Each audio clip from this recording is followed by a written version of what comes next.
Pero meron tayong sinusunod at meron tayong sinasabuhay na dapat natin gawin para sa Panginoon.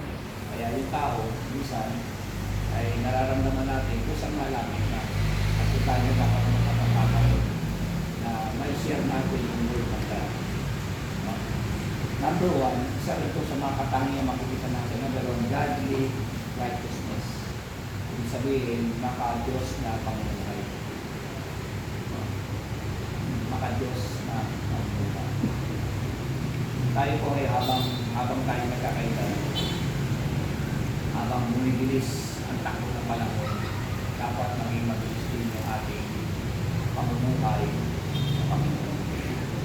At mas lalo tayo magtiwala sa pamamagitan na pananampalataya sa Panginoon. So ngayon, sa mapapansin natin dito sa godly righteousness, maka-Diyos na pamumuhay, sabi ng Titus, chapter 2, nakita ko siya rito, sabi rito, teach the older men to be temperate, worthy, of respect, spiritual, and sound, in love, in endurance. Tayo daw mga matatandang lalaki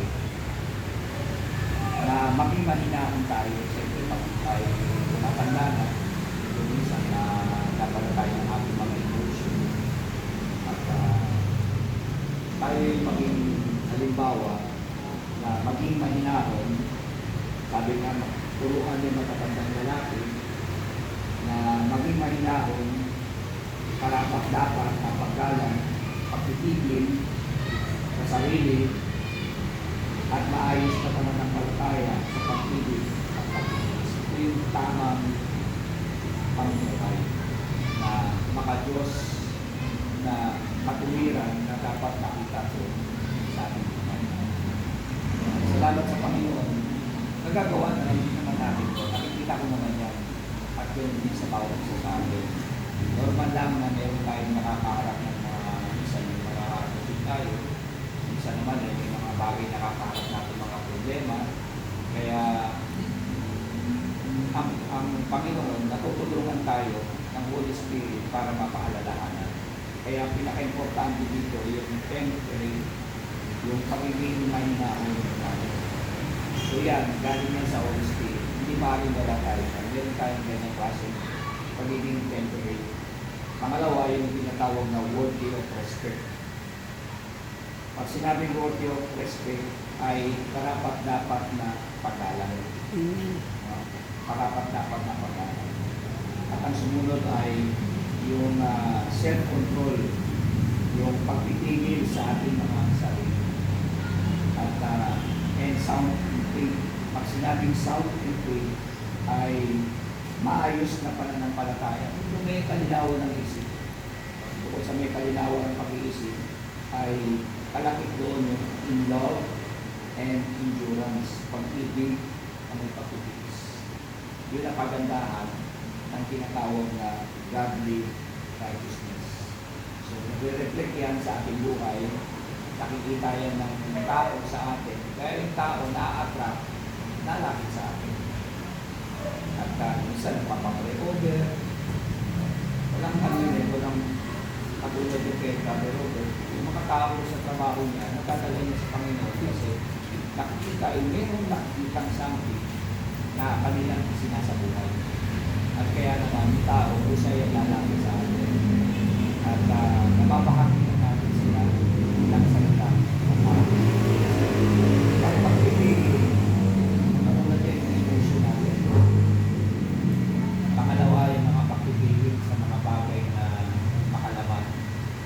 Na hindi tayo dapat na-involve sa mga wrong relationship, sa mga bagay na mga babae, mga lalaki, pang-iinom, mga bagay, hindi tayo dapat na kasi importante, nakikita sa atin yung hero ng Panginoon. Pangalawa, apply the Word of God for a healthy life. Apply the Word of God for a healthy life. Ibig sabihin, i-apply daw natin ang salita ng Panginoon para sa kalusugan ng ating espiritu at pamumuhay. Pakikita natin siya sa verse 3 ng Titus chapter 2 verse 3. Likewise, is the older woman or women to be reverent in the way they live, not to be slanderers or addicted to much wine, but to teach what is good. Kanina, turuan ang matatandang lalaki, hindi naman turuan ang matatandang babae. Ito, sinasabi sa atin po ng Panginoon sa pamumuhay natin para meron tayong mabalitaan o mahalina ang salita ng Panginoon ng mga ka-level natin, mga ka-age natin, na madala natin sila sa Panginoon. Tulad ngayon, kasi yung mga people natin ay nakikita ko nagkakaedad na sila. Kaya diniploy ko na sila. Si Edward, pinahawak ko sa kanya yung barangay 770. Tapos si John Benz, dalawa yung hawak niya. Na isa sa mga niluluto nila, yung kay Chairman. Chairman Pacheco, saka Pilano, sila Kano Peter. So yung mga yun ay may lapit talaga sa Panginoon. Tapos sa sumunod, yung nagkagarubi, si ano na sila ang maawa. Tapos sumunod na bahay natin, nagkagarubi ito sa kanyang trabaho. At yung pinakapamuli, yung pinag-Yeso. At pati pinag-Jumay na. So ibig sabihin, itong mga ritual natin ay nagmamature na nagiging mga ka-level nila yung napupuntahan nila. At yung mga parents na habang magsulog lang. At lalong-lalo na yung mga kabataan na teens, sila yung dapat talagang haharap sa campus, haharap sa mga sentro para sila ay magkaroon talaga ng commitment sa Panginoon. Tayo naman, bilang mga tatay, mga nanay, hindi man tayo makakapset, makapagbukas ng simbahay dahil sa dami ng ating ginagawa. Nandiyan tayo para magbukas ng sugo. At sa pagbukas ng ating sugo, magbukas din ang maraming kaluluwa na makatanggap sa Panginoon sa pamamagitan ng sugo na dahil na Panginoon hindi kapaharin tayo. So ang pagkakay ng salita ng Panginoon ay napaalalahanan tayo ng Panginoon na hindi tayo dapat na dalasin sa mga bagay na mga gawain ginagawa natin ng pangingiti sila. Hindi maiwasan man, pero kailangan makontrol natin kung nagiging busy tayo sa lahat ng ating mga ginagawa, pero hindi dapat mawala si Lord sa plano natin. So, dapat si Lord ay ang plano natin, sa tayo natin, dapat laging kasama yan si Lord sa buhay natin. Hindi man tayo makarating ng linggo, meron tayong YouTube, meron tayong online. In case na talagang hindi makarating. Maliban na talaga na may sakit at mayroong valid reason, pero kung wala naman, andun yung ating gawain. Sa tayo. So malinaw na likewise, teach the older woman to be reverent in the way they live, not to be slanderer or addicted to lust, at to much wine. Doon sa huli, but to teach what is good. Ituro natin kung ano yung tama. Yung salita ng ating Panginoon. Pangatlo, win souls and lead them to the Lord. Ipanalo daw natin yung mga kaluluwa at i-lead natin sila papunta sa Panginoon. Saan natin makikita yun? Sa verse 4. Sa verse 4. Then they encourage the younger woman to love their husband and children. Ibig sabihin ay upang maakay nila ang kabataan babae na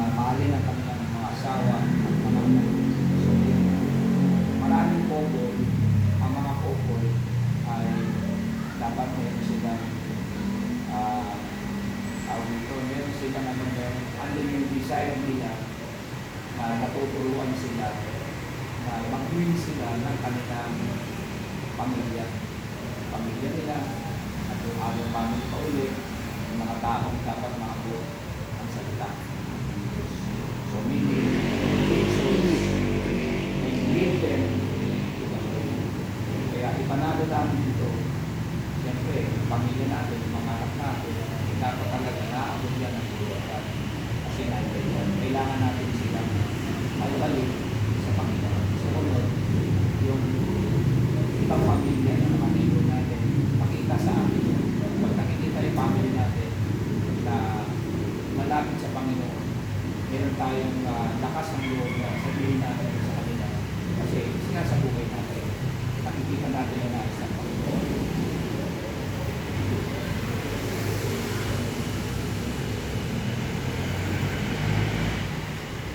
Sabi nga, to be self-control and pure, to be busy at home, to be kind and to be subject to their husband so that no one will align the word of God.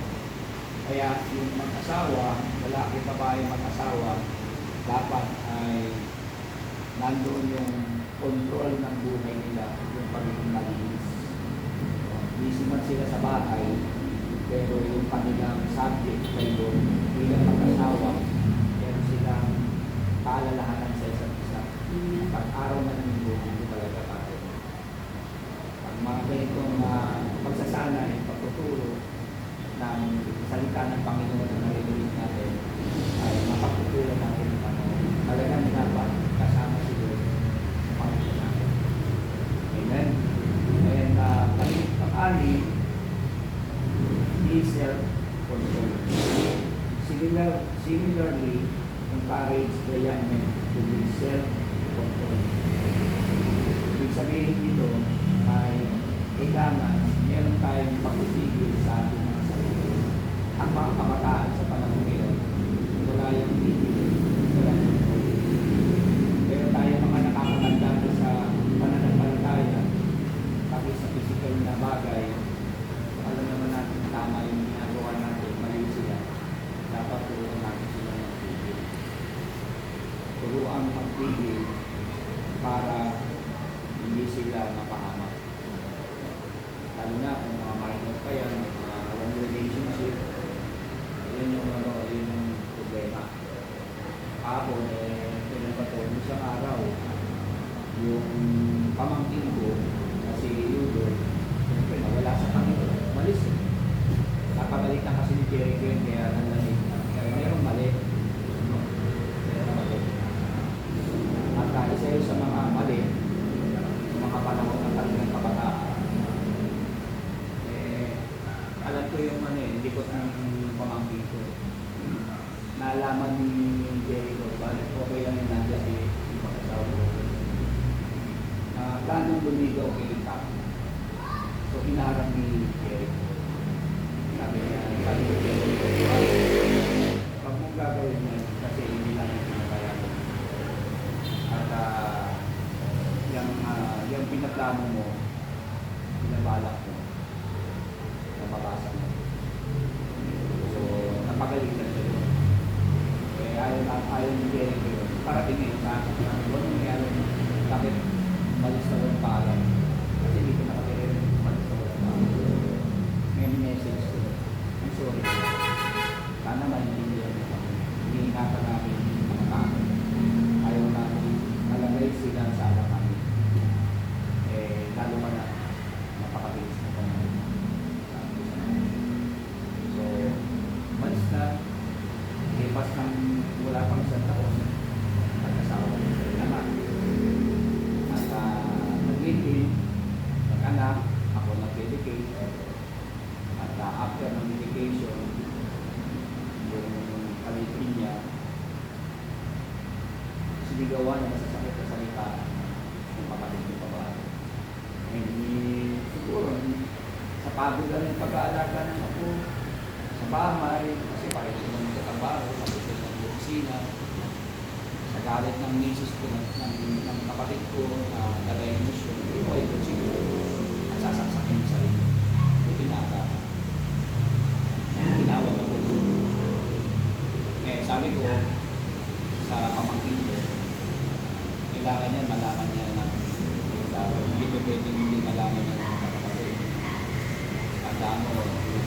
Anim kami, ako panganay. Wala pang may bawas sa amin. Yan ang hindi maganda. Kasi espiritu, nakakakot pa ka. Espiritu. At doon ko nakita na meron pala yung kapatid ko. Ako'y alam ko, siyempre, hindi ko pwede sa rin. Sinabi ko sa kapatid. Pati kapatid ko ng alam niya eh. Sabi niya, kuya, meron spirit sa reserve. Hindi maganda yun. Ngayon, yung dalawang mag-asawa, yung schedule ngayon, ang magpaligid na po, pumunta doon ako sa akin. Sabi ko, pag pumunta na yun, tawagin mo, kaya akong kakausap din sa akin. Kaya pala, didedicate ako ng bata. Nakagaling kami yung babae, nasasakot pala sa meetings. Sabi ko, ang bata, tulungan ko, para hindi kayo sa akin, nakakabagang, pagmamura. Kasi kung ano yung magulang, na ginagawa niya yan sa kanyang magulang, yung bata niya, lalaki yan, yung inabi mo hindi maganda, dyan mo sa anak mo, aanin, kaya pala nakuha, hindi makasagot. So, ibig sabihin, yung buhay ng God, matalas talaga. So, yun yung ibig ko sabihin. Kaya nga dapat yung mga kabataan, turuan natin na huwag natin kung silbihin, kundi turuan natin matuto sila mag-control sa kanilang emotion. Kasi yan ang gusto sila. Tayo bilang mga magulang, bilang mga lideran ng simbahan, alam naman natin tama na. Kailangan natin na turuan sila na mapigil yung kanilang mga kapusukan. Edad 15, mataas, sumiyete, dito takinig pa tayo yan. Kaya kailangan lang talaga, hindi maiwasan talaga kailangan ng pamigil. Hindi naman yung sakal na sakal. Ang maluwag lang, pero may disiplina. Huwag lang yung sumusobra. Kaya, pag ako rin, hindi na-realize ng pamangkin ko. May dalawa. Para hindi kayo nasa. Hindi niya, yung mama ko, hindi pinagalang yung misis ko. Kung hindi ka nasawa, hindi malaking problema. Kaya, kailangan maayos yung buhay natin bago tayo magpamilya. Kasi pag pamilya ka, pumili ka ng babae magiging partner, tapos apply pa, tapos na maliligay ka. Nakatali ka na dyan, nakatapos ka na. Hindi na lang, hindi na makasal. Kaya, may tendency na makapapuno ka sa partner mo, kaya sa mo yung hindi ka na. Kaya na sinabi ko sa kapatid ko ako, ako na sabi ko, di malayong mangyari yan. Kasi malamang mauulit na yan. Kaya habang maaga pa, masakit yung babae. Character, kailangan din na talaga. Mahirap ang kabataan na maaga tayo po sa relationship. Tapos wala siya. Mahirap tapos nagkaanak. Problema yung mga bata, problema pati yung mga magulang na hindi na dapat magkaproblema. Kaya kasabi ko nga sa pamangkin, ginawa niyo yung anak niyo na hindi kasama yung pamangkin. Kayong dalawa lang ginawa. Dapat kayo marunong sinusunod. Kaya nga, ang right living, ang wastong pamumuhay, yun ang pinapaalala ng Diyos sa atin. At isa yun sa mga bagay na pwedeng mangyari sa atin. Kaya kailangan din yun. Ang hindi mahirap. Kayo, Romano, kailan kayo lilipat? Pero, ang message pala sa'yo si Sandra, no? Oo, tama yun. Yes, tama yun. Kasi, ako sa akin sana nila. Hindi na kita kasi gusto sumangat yung Sandra, pumahan sa kwarto, mag-iisang bahay. Alam mo na, walang asawa. Pangalawa, yan ang naman. Hindi, kahit ako di ako papayag. Hindi, sinabihan ko rin. Kaya pinaalam mo yun. Ako walang privacy yun. Ayos. At pagdating sa mga ganyan, yan ako like. Yan ako like. Tsaka lang ako siya dapat ako Kahit sabihin mo na, tiwala na sa iyo. Isa ka na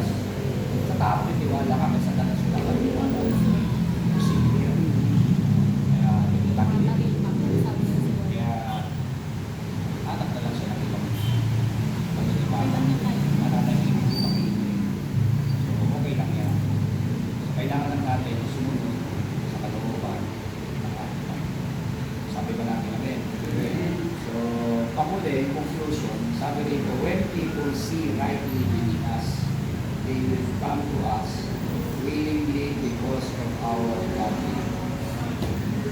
Kaya, pag tayo namumuhay na ayon sa kalooban ng Diyos, maraming taong nakakakita sa atin kung sa sinunod natin at bukod doon ay nakikita ko ng Diyos sa buhay natin. Amen? Kaya, salamat sa ating Panginoon. Basta importante, si Lord sa puso natin, yung faith natin, huwag natin pagkakitin. Kaya kung ginagawa natin ay